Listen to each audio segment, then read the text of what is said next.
I am the Tofu Golem. Please enjoy the video. You start by making sure your device is online and you know its operating system. This determines the exact commands you'll use.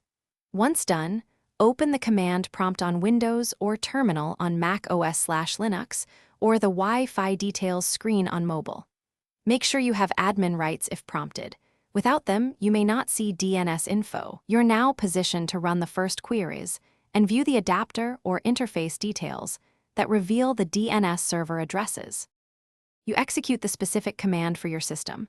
On Windows, type ipconfig/all-in-scan for DNS servers. On Mac OS/Linux, inspect ifconfig or IP and then cat/etc/resolve. Conf for name server lines. On mobile, open Wi-Fi network details and find the DNS field. As you read results, note IP4 and IP6 addresses separately. This matters because systems may use both. If multiple servers appear, record the primary first, then secondary. You finish by verifying the DNS addresses actually resolve names.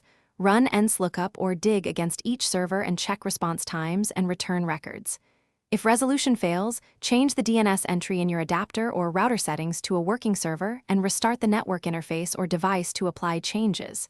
If problems persist, switch temporarily to well-known public DNS such as 8 or 1 to isolate whether the issue is the server versus your local configuration. Thanks for watching. Consider subscribing if we helped you today.